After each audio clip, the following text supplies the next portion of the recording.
El mercado del cómic europeo es muy distinto al mercado del cómic americano, tanto en el estilo, como ya hablábamos en el vídeo anterior, un vídeo que os gustó mucho, y hoy vamos a complementar ese vídeo hablando del mercado europeo, de mi experiencia en el mercado europeo.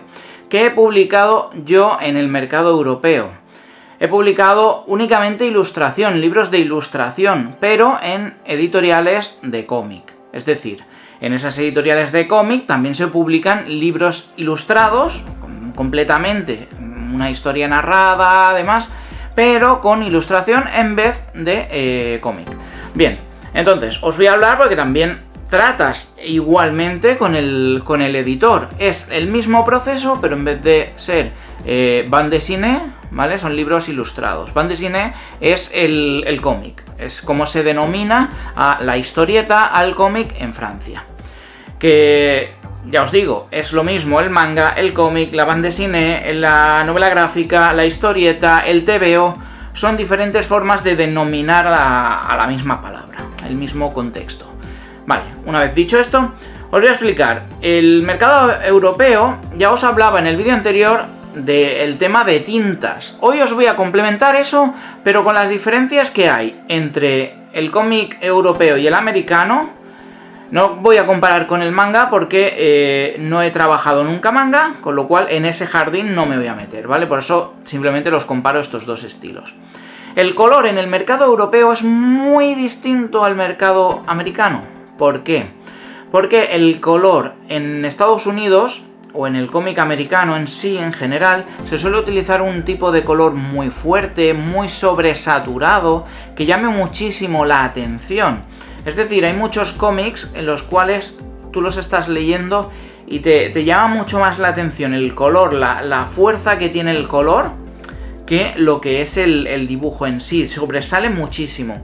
En cambio, en el mercado europeo se trabaja muy bien lo que es las tintas, como ya os decía en el vídeo anterior, pero también se trabaja muy bien que vaya muy en la línea lo que es el color del entintado o del dibujo. Todo lleva como una homogeneidad, todo está, no diremos que es algo plano, pero está al nivel de calidad.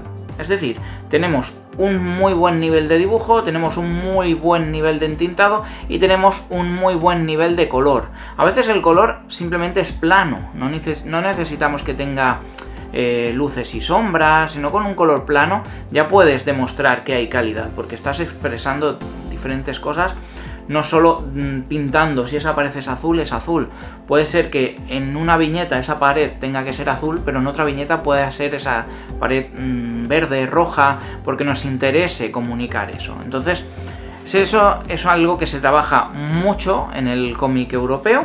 Ya no os diré que solamente se trabaje en tradicional, porque hay muchos editores, y esto os lo tengo que decir, hay muchos editores, por ejemplo con uno que es mi editor, en Francia. Él le gusta el trabajo digital, el color digital, pero no un color digital, como os decía, de Estados Unidos, muy llamativo, o de América en sí, muy llamativo, muy potente, sino son tonos muy suaves, tonos pastel, tonos muy suavizados. Es como si a cualquier tono le añadieras un poquito de blanco, ¿vale? Entonces estamos generando un color más apastelado. Si tenemos un azul muy intenso y le metemos un poquito de blanco, lo apastelamos. Entonces queda un tono más, más europeo. Se viene a sentir, ¿vale? Si tú ves dos cómics ya sabes cuál es europeo y cuál es americano. Entonces, ¿qué pasa con esto?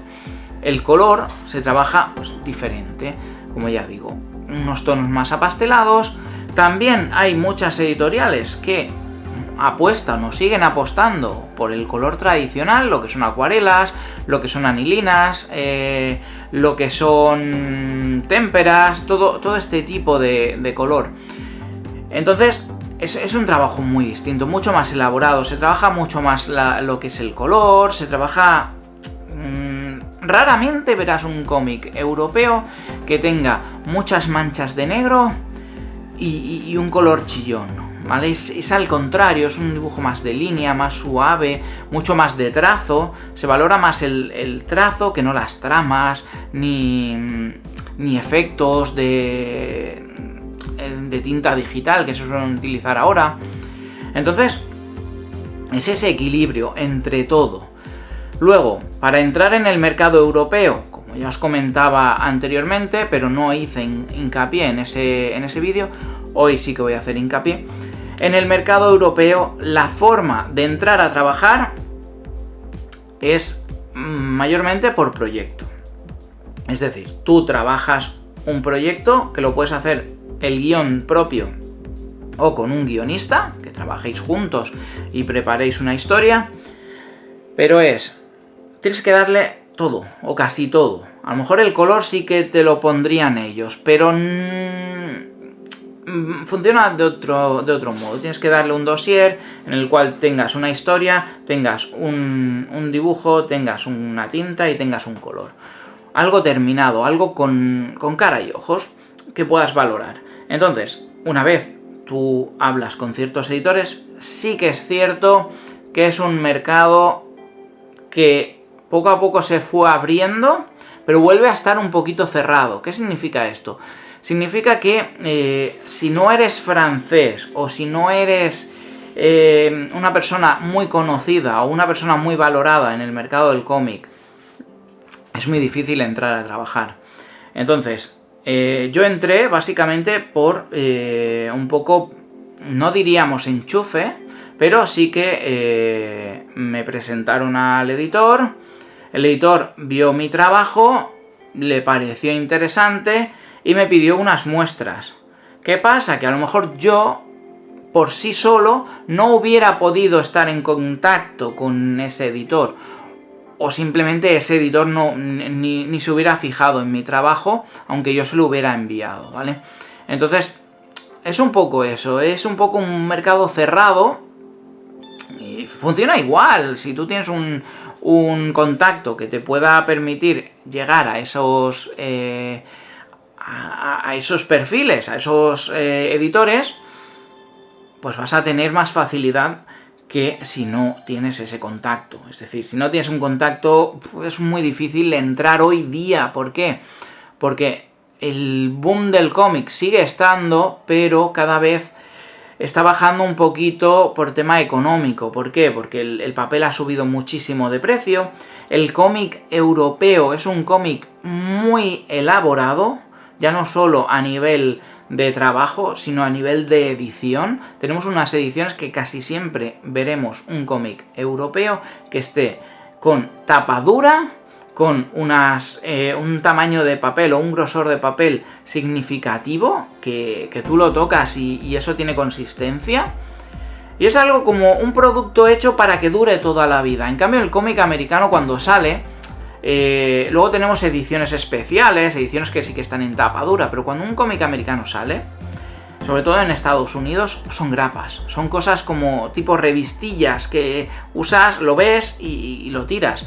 Y más el papel americano. El papel de Estados Unidos, cuando un cómic sale en Estados Unidos, no tiene nada que ver con un cómic americano que se publica por ejemplo, aquí en España, que lo publica Panini, FC o cualquier editorial de estas.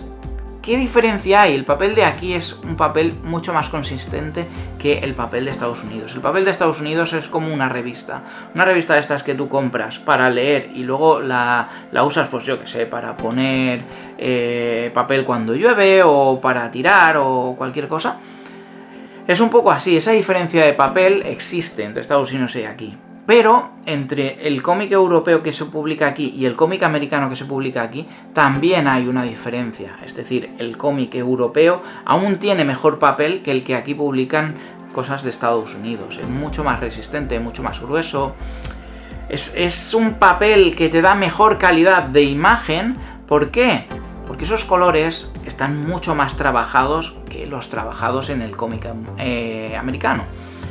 Entonces todo gira un poco en la misma bola. Es un trabajo mucho más cuidado, un trabajo mucho más delicado. Por eso os digo, un cómic europeo de 48 páginas, que suele ser un tomito normal, te puede costar 13 euros, y una grapa doble que sea de 48 páginas te puede costar, a día de hoy, que ha subido mucho, te puede costar unos 6-7 euros. Entonces dices, hostia, qué diferencia, ¿no? En vez de leerme un tomo europeo, me voy a leer muchas grapas americanas. Vale, si lo que quieres es leer a mansalva, pues sí, puedes leer más grapas que no leer un cómic europeo. Pero las diferencias están dentro, están en el producto. Mercado francés, franco-belga, como lo queráis llamar, es un poco todo junto. Es calidad. Es calidad de imagen, calidad de historias, calidad de color, calidad de material. Es como un producto premium, algo que dices, bueno, esto lo quiero porque realmente me gusta. Tenemos historias muy buenas en el mercado francés que directamente son creadas aquí. Es decir, tenemos a Díaz Canales y Juanjo Guarnido que decidieron publicar en Francia en vez de aquí. ¿Por qué? Por tema económico, ahora hablaremos de eso. Entonces tenemos obras de mucha calidad publicadas en Francia que aquí simplemente se compran los derechos y se exportan pues, esas imágenes y se publica aquí, y directamente aquí no están pagando a los autores. Ahora vamos a hablar de los precios, cómo se paga el cómic europeo. El cómic europeo es distinto al americano. Ya hablábamos que el cómic americano se pagaba una cantidad por página dependiendo de tu estatus. Es decir, si tú eras una persona ya muy famosa te pagarían más, si eras un principiante te pagarían menos, y todo dependiendo de la calidad de tu trabajo. En Francia funciona totalmente distinto. ¿Por qué? Porque ellos lo que valoran es el trabajo, es decir, vale, tenemos este cómic, ¿cuánto pensamos que se va a vender este cómic? Si se va a vender mucho, si se va a vender poco, si la cantidad que se venda tampoco depende del autor, sino de la temática. Es decir, si tenemos una temática que vende muchísimo, como cómic histórico, cómic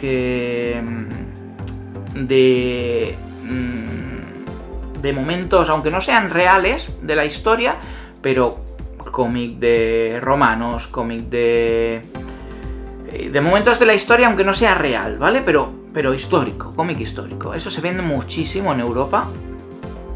Eso, lógicamente, si tienes un cómic de esos, vas a vender más que si tienes un cómic de novela negra, por decir de alguna manera. Entonces, ¿qué pasa? Que ya no es por el autor, sino hay una temática que vende más. Entonces, ¿qué hacemos? Tenemos que calcular, más o menos, que nunca se calcula exacto, pero el editor hace una media de lo que se va a vender. Vale, pues este cómic, ¿qué puede vender? ¿Puede vender 1000 ejemplares? Vale, pues 1000 ejemplares. A tanto precio. Si va a ser 13, 14, 15... Vamos a poner 15 euros. Si se van a vender 1000 ejemplares a 15 euros... Vale, pues son unos 15.000 euros. Bien, ¿qué pasa? Si tenemos esa cantidad... No, 15.000... Sí, 15.000 euros, sí. Entonces, tenemos esa cantidad. Vamos a vender y vamos a generar, por poner una cifra, 15.000 euros. Esos 15.000 euros, con la mitad, tiene que estar todo pagado. Y la otra mitad son beneficios. Vale, pues ¿qué? 15.000 euros. Pues con 7.500 euros tiene que estar el cómic publicado. Eso es lo que vamos a gastar. Vamos a gastar 7.500 euros. ¿Cuánto me cuesta el precio de crear el libro? Vamos a poner que crear todos esos libros va a valer 2.000 euros. Vale, pues restamos 2.000 euros. Bien, pum, pum, pum, pum, pum, pum. Vale. La creación. Los otros 5.500 euros van para los autores. He puesto una cifra muy baja, ¿vale? Pero es para que lo entendáis, porque es una cifra que va a quedar redonda. Esos 5.500 euros van para los autores. Se va a repartir cada autor por su trabajo. Es decir, el guionista, no sé cuánto por ciento ahora mismo puede tener, depende... Yo sí que tenía las cifras, pero de lo que yo trabajaba, que al ser ilustración y al ser varios artistas se te descuadra un poco. Pero, por ejemplo, si hay guionista, dibujante y colorista, vamos a poner que son 3 personas, y que el guionista también hace los rótulos, ¿vale? Que se encargan así los 3, tenemos 3 personas que se van a encargar de las 3 cosas. Lógicamente, el dibujante va a ser el que cobre más. Podría llegar a decir que el dibujante cobra podríamos decir un 50%, el guionista cobre un 40% y el colorista un 10%. Sí, el colorista cobra muy poco.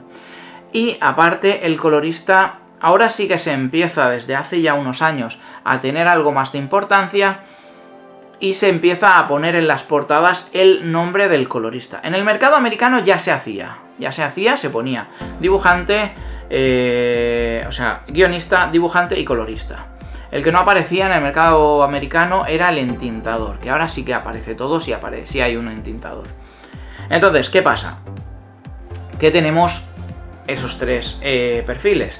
Entonces, esos 5.500 euros van a repartirse entre esto. Vamos a poner que el 50% era para el dibujante, entonces el dibujante va a cobrar unos 2.750 euros. Los otros 2.000, pues vamos a poner que 1.700 y pico va para uno y el resto para el colorista. Un poco funciona así. Una vez hecho esto, ¿cómo se paga? Hay editoriales que te dan un adelanto, es decir, cuando tú empiezas a trabajar que el proyecto se va a publicar, empiezas y cobras a lo mejor un 25%, el 50% lo dudo mucho, puede ser que haya alguna editorial que sí que lo pague, pero te dan un adelanto para poder cubrir gastos y para poder vivir mientras vas a estar trabajando en ello. Y al entregar el último trabajo, o sea, el trabajo final, vas a cobrar el resto. Funciona un poquito así. ¿Qué más podemos hablar del mercado europeo? Hemos hablado del tipo de impresión, hemos hablado del tipo de publicación, hemos hablado del tipo de pagos, hemos hablado del grupo de trabajo. Normalmente, algo que no he comentado, es que no siempre, pero a menudo el dibujante también es el colorista. Es decir, suelen trabajar 2 personas en el mercado europeo. Es un trabajo, algo que no he comentado, es un trabajo que suele durar un año completo, como mínimo. Por eso es un trabajo mucho más elaborado, es un trabajo mejor trabajado y es un resultado final que debe quedar casi perfecto. Que no puede haber una viñeta que esté más baja de calidad que otra, como pasa en el mercado americano. En el mercado americano ya hablábamos que es algo que ellos premian la rapidez. Es decir, si tienes que entregar el día 30 tiene que estar acabado. Esté como esté, pero acabado. Si hay alguna viñeta que está peor que otra, no pasa nada. Pero está acabado, se tiene que mandar imprenta y se tiene que publicar. Funcionan así, y el mercado europeo pues funciona de otra manera. Es algo de que, bueno, acaba el año, si no lo has terminado, tienes el tiempo suficiente para acabarlo. Tómate tu tiempo. Si necesitas 2 años, tienes 2 años para hacerlo. ¿Por qué? Porque se va a valorar la calidad. Es un poco la diferencia entre el mercado europeo y el mercado americano. Si tenéis alguna duda, dejadme en los comentarios las dudas que tengáis, ¿vale? Sobre el mercado europeo o el americano. Si no habéis visto el vídeo del cómic americano, os lo dejo por aquí podéis entrar a verlo. Y nada, esto ha sido todo, espero que os haya gustado este vídeo. Dejad vuestro comentario y vuestro like y nos vemos en el próximo vídeo. ¡Hasta pronto!